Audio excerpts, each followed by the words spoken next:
ازيكم عاملين ايه؟ هنعمل النهارده مع بعض حلوة سهلة وبسيطة ولذيذة بترطب على القلب كده. دي بتنزل على القلب على طول.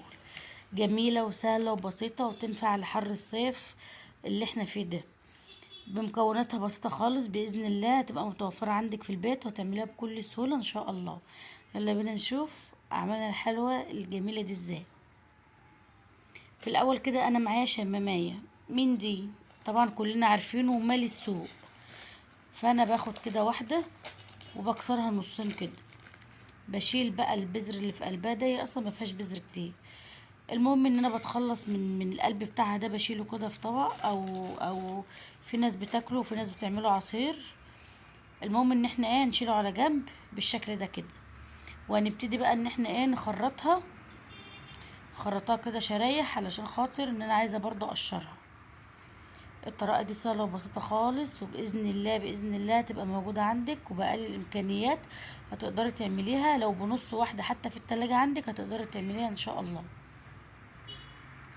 انا كده بخرطها وبشيل كده، بشيلها من القشر كده، وبخرطها في الطبق كده مكعبات بالشكل اللي انت شايفاه ده كده.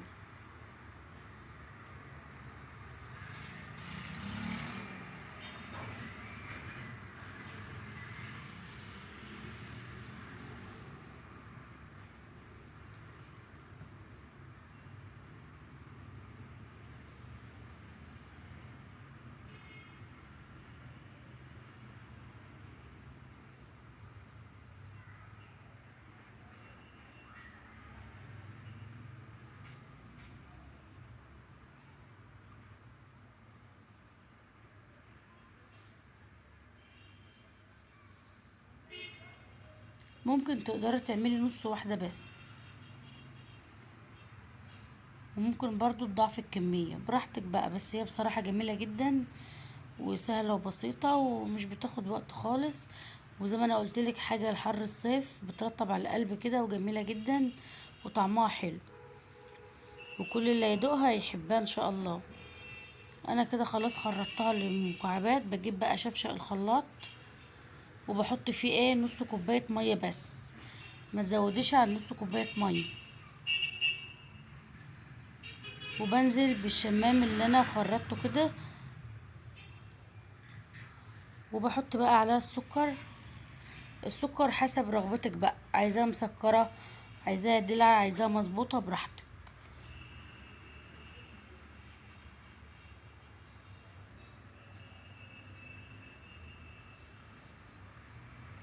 انا هنا حطيت 6 معالق سكر. ممكن تقللي السكر. باخد بقى الكلام ده كده وبضربه في الخلاط، وبنزله في الحلة اللي انا هعمل فيها، اللي انا هشتغل فيها.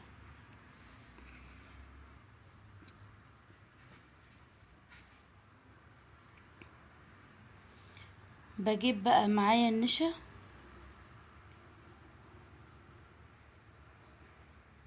بحط 3 معالق من النشا، وبقلب كده النشا لحد ما تدوب تماما مع العصير اللي انا عملته. وبنشيل بقى دي على جنب، وبنجيب كيلو لبن.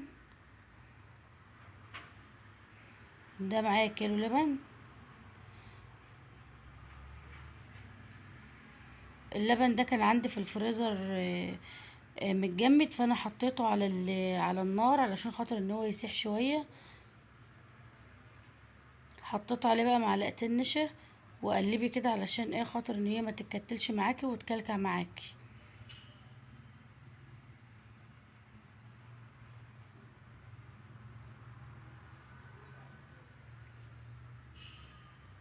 بحط برضو على اللبن السكر برضو حسب الرغبة زي ما انت عايزة.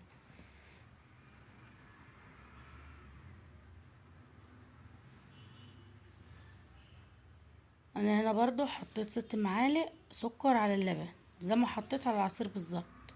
طبعا برفعهم على النار وبقلب. ايدك بتبقى في اللبن عشان ما يتكتلش معاكي، والايد التانية في الشمام اللي احنا عملناه عصير برضو علشان ما يكتلش معاكي لحد ما نوصل للقوام اللي انت هتشوفيه دلوقتي. قلبي قلبي، ما تحشيش ايدك من الحله، خلي ايدك هنا وهنا.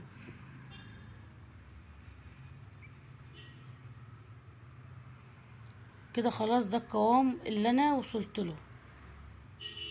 بجيب بقى كيس فانيليا، بحط كيس على المهلبية اللي انا عملتها، وبحط كيس برضو في الحلة التانية. شايفة القوام؟ هو ده قوام ايه اللي انا عايزاه بتاع اللبن. هاتي بقى العصير التاني ده برضو، وبنزل برضو بكيس من الفانيليا كده، وقلبي برضو. شايفة القوام بتاعه عامل ازاي؟ هو ده المطلوب.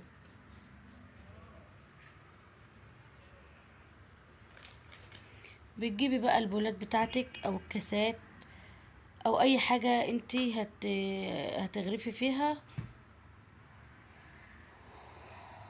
وبنحط كده مغرفة من المهلبية البيضة، نص البولة كده. يعني انت بتملي نص البولة كده، وبتكملي النص التاني من اللي هو الشهد ده.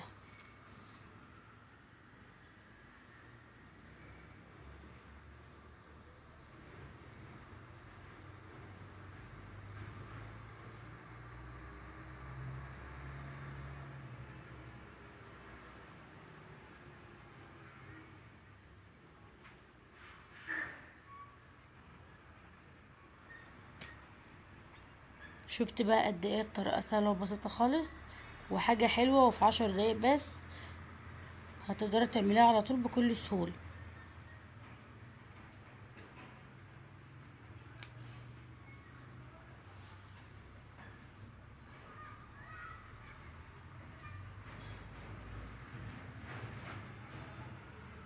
كده خلاص، بناخد النص التاني اللي هو مهلبية الشهد، وبحطها. باخد بس مغرفة واحدة كده، وبحطها على النص الابيض. يعني انا عملت كده دلوقتي طبقتين.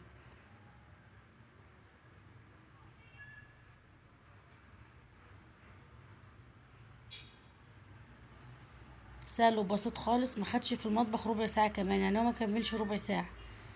يعني مجرد ما بتلفيها على النار كده وخلاص، وبتصبيها في الكاسات او في البولات وخلاص.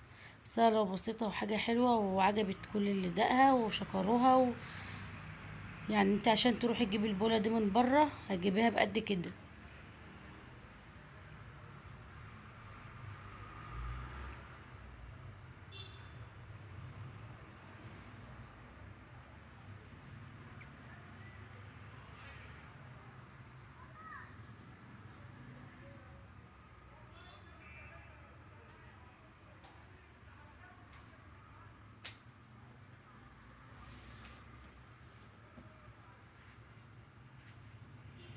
كده خلاص. حابة بقى تحط لها كده شوية من الزبيب ماشي، مش حابة تقدري تسيبها كده، بس انا قلت ازينها واحط لها ايه شوية من الزبيب. لو مش متوفر عندك يبقى سيبها زي ما هي كده. طبعا وبتخش التلاجة عشان تسقع، وبعد كده بتطلعيها، وبألف هنا على قلب جميلة، يعني وتستاهل فعلا التجربة.